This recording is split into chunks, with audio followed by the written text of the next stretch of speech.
बात पे वोट देता है कि बीजेपी को कौन हरा रहा है।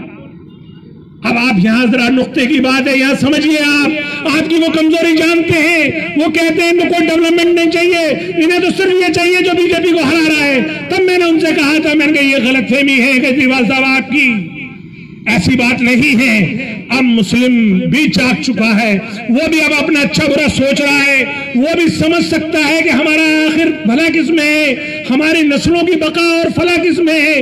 वो बोले नहीं साहब ऐसा नहीं है। मैंने कहा ऐसा ही है। उसके बाद भी जब वो बात नहीं मानते हैं, उसके बाद से सब खेल शुरू होता है। जहां से उनकी असलियत सामने आती है वो होता है हमारे जब जामिया में, जब एनआरसी और सीए प्रोटेस्ट के खिलाफ बच्चे नौजवान जब सड़कों पर आते हैं और जब उन पर दिल्ली पुलिस की बर्बरता होती है, उस वक्त केजरीवाल का असली चेहरा सामने आना शुरू होता है।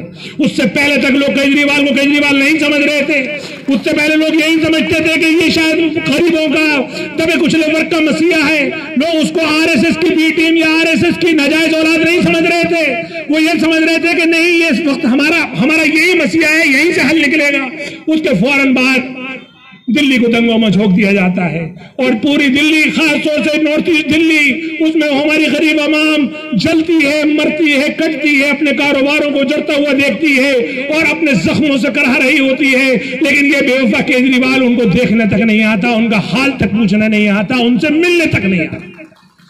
और अगर ये चाहता तो अपने 62 एमएलए ही उस इलाके में लेके चला जाता, तो वो दंगा 24 घंटे से ज्यादा नहीं हो सकता था।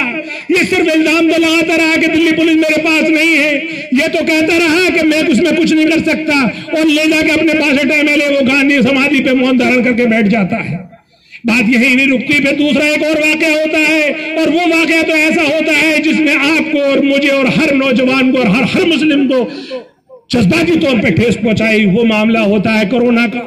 जब कोरोना आता है, अरे ऐसी वबा जिसने दुनिया की सुपर पावर को भी नहीं छोड़ा, जिसने अमेरिका को और चाइना को भी नहीं छोड़ा, यूरोप को भी नहीं छोड़ा, वो ऐसी वबा जब हिंदुस्तान में दाखिल होती है और हिंदुस्तान में बड़ी तादाद में लोग कोरोना से मुतासिर होना शुरू होते हैं, तब ये शख्स एक हमारे ग्रुप यानी मौलाना साद तबलीग जमात को टारगेट कर लेता है।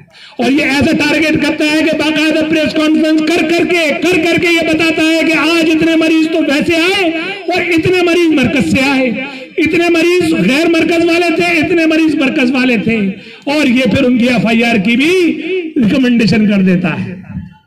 और जितने बच्चे जामिया में जो प्रोटेस्ट कर रहे थे और जो बिल्कुल अपना आईनी हक, अपना जमहूरी हक मांग रहे थे, उनके खिलाफ भी यूएपीए लगाने की ये सिफारिश कर देता है। तब जाके इसके बाद इसका असली चेहरा सामने आता है और आम लोग इस बात पे यकीन कर लेते हैं कि नहीं भाई हमसे गलती हुई थी, हमने अरविंद केजरीवाल को अपना दोस्त समझा था, अपना मसीहा समझा था। अरे ये तो कांग्रेस से भी ज्यादा खतरनाक निकला, इसने तो हमारे जज्बात की भी कदर नहीं की। और फिर जो सिलसिला शुरू होता है वो आज सब लोग वाकिफ हैं। और उसके बाद जो अब बीजेपी का तुम कहें क्या, वो तो हमारे वजूद की दुश्मन है, वो तो हमारे लिए जमीन तंग करती चली जा रही है। तो ऐसे मौकों पर एक बात निकल कर आती है, जो हमारे इलाके के सारे दानिश्वर बैठते हैं और वो ये तय करते हैं कि भाई ऐसे मसाइल, ऐसे हालात में आखिर हल क्या, ऐसे सूरत हाल में जब हम पे इतनी जमीन तंग कर दी जाए तो आखिर हमें क्या करना चाहिए। तब ये बात क्या होती है कि नहीं भाई ऐसे मौके पे हमें एक बात समझ में आती है कि ऐसे तकलीफ भरे मामलों में इत्तेहाद ही आपको बचा सकता है, आपका यूनाइट होना ही आपको बचा सकता है। अगर आप मुत्तहिद होंगे तभी आप बच सकते हैं। और मुत्तहिद होने के लिए आपको एक प्लेटफॉर्म चाहिए, एक पार्टी चाहिए, एक नाम चाहिए, एक क्रेडिबल नाम चाहिए। तो जाहिर बात है वो नाम आता है ऑल इंडिया मजलिस इत्तेहादुल मुस्लिमीन का।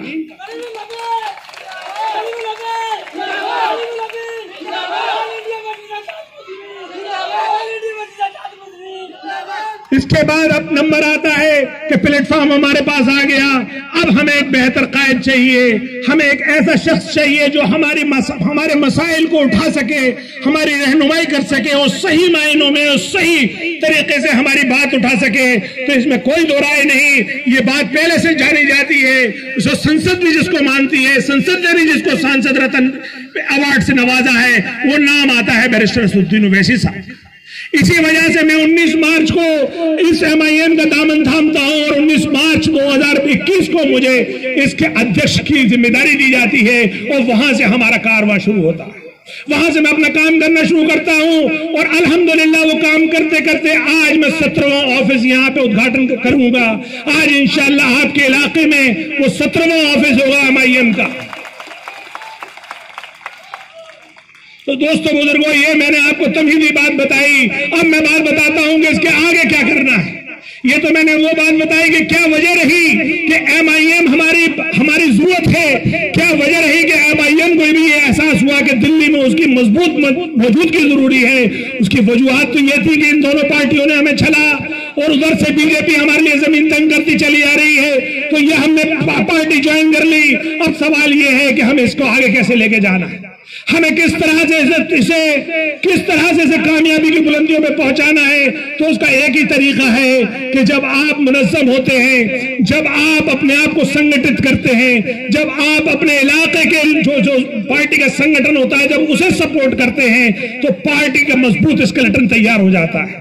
और जब मौका चुनाव का आता है तो उसमें आप जीन जान लगा देते हैं, अपनी सारी तवानाई सारी ताकत झोंक देते हैं और पूरा अकल भी लगाते हैं, क्योंकि आपको इस बात का ख्याल रखना है कि आप जमहूरी मुल्क में रह रहे हैं, आप माइनॉरिटी भी हैं, आपको अपना हक आईन के दायरे में भी मांगना है, आपको उन बात अपने गैर दूसरे जो भाई हैं उनका भी ख्याल रखना है। तो इसके साथ साथ हमने जब स्टडी की दिल्ली में तो ये देखा कि जितना हमारे साथ जुल्म हुआ है उससे कम जुल्म एक और दूसरा तबका है उस पर नहीं हुआ है, उस पर भी इतना ही जुल्म हुआ है और वो दूसरा तबका है दलितों के साथ भी भाइयों ऐसे ही हुआ कि उनका इसका अरविंद केजरीवाल ने निशान तक चुरा लिया, उनकी झाड़ू तो ले ली लेकिन उनके साथ बहुत जुल्म किया। यानी जो व्यवस्था कांग्रेस ने मनुवादियों की व्यवस्था MCD में चालू की हुई थी, जहां पे पहले से उन्होंने सफाई कर्मचारियों को पक्का तक नहीं किया और सफाई कर्मचारियों की नौकरी घटाने के लिए उन्होंने ठेकेदारी व्यवस्था चालू कर दी थी ताकि उनको कम से कम तनख्वाह देनी पड़े। जिस आदमी की 40,000 रुपए तनख्वाह हो सकती थी उसको ठेकेदारी व्यवस्था से 10,000 रुपए तनख्वाह देनी शुरू कर दी। ये काम कांग्रेस ने किया था और हमारे दलित भाई इस कांग्रेस से इसलिए नाराज हुए थे। उसके बाद इस अरविंद केजरीवाल ने भी उसी व्यवस्था को लागू कर दिया और बढ़ा दिया और यही काम बीजेपी ने तीनों MCD में भी किया कि उन्होंने भी ठेकेदारी व्यवस्था को बढ़ा दिया और उनके दलित भाइयों को कंफर्म नहीं किया। तो जब हमने दलित भाइयों से ये गुफ्तगू की और बात की कि मेरे भाइयों हम भी इसी तरह से परेशान हैं और तुम भी इसी तरह से परेशान हो, तुम्हें भी मनोवादी सरकारों ने मनोवादी पार्टियों ने ठगा है और हमें भी इन्हीं लोगों ने ठगा है, तो क्यों ना हम एकजुट हो जाएं। इसका नतीजा ये हुआ कि मेरी तकरीबन 100 से 150 दलित संगठनों से बात हुई। उन सब दलित संगठनों ने एक ही बात कही कि हम असदुद्दीन ओवैसी साहब की इज्जत करते हैं, क्योंकि वो अकेला शख्स है जो पार्लियामेंट में खड़े होकर इस मुल्क का संविधान बनाने वाले बाबा भीमराव अम्बेडकर साहब की जो इज्जत और एहतराम करता है उतना कोई और दूसरा सांसद नहीं करता। तो अब खुशी का मकाम ये है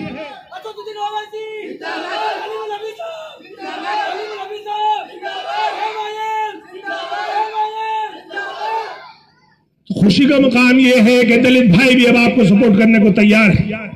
तो मौजूदा सूरत हाल को मद्देनजर रखते हुए मेरी आप लोगों से एक ही दरखास्त है कि डरने घबराने की जरूरत नहीं है, माहौल से हालात से भागने की भी जरूरत नहीं है। आइए और अपने इस खूबसूरत मुल्क, इसकी जो सबसे बड़ी खूबसूरती है वो इसकी जमहूरियत है, इसका लोकतांत्रिक व्यवस्था है और इस लोकतांत्रिक व्यवस्था की जो जान है वो इसका कानून है।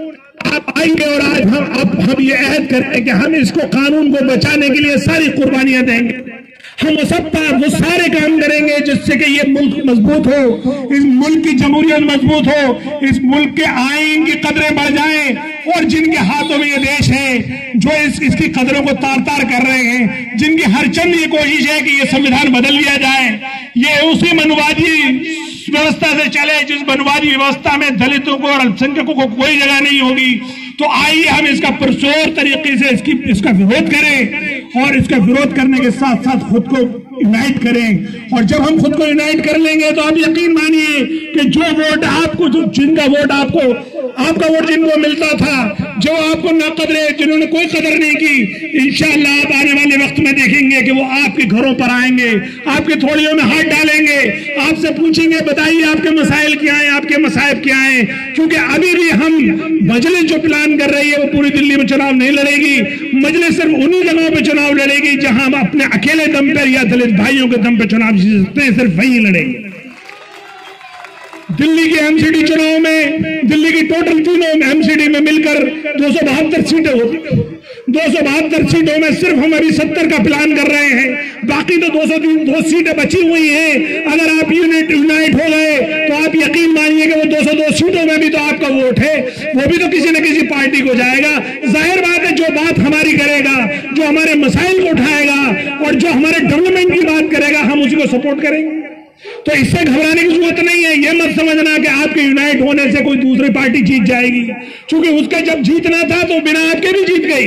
अगर आप गौर से देखें तो तीनों एमसीडी में तीन बार से बीजेपी काबिज है। दिल्ली विधानसभा में अरविंद केजरीवाल काबिज है। अरविंद केजरीवाल को मैंने जैसे ही कहा कि बीजेपी तो जायज औलाद है आरएसएस की, अरविंद केजरीवाल नाजायज औलाद है आरएसएस की। तो और इसी तरीके से जो 7 लोकसभा है वो भी बीजेपी के पास है। तो जब मजलिस नहीं लड़ी तब भी तीनों जगह पे बीजेपी काबिज है, तो मजलिस लड़ भी जाएगी तो उससे कोई फर्क पड़ने वाला नहीं है। अब हमें देखना यह है, हमें अपनी औलादों को, अपनी नस्लों की बका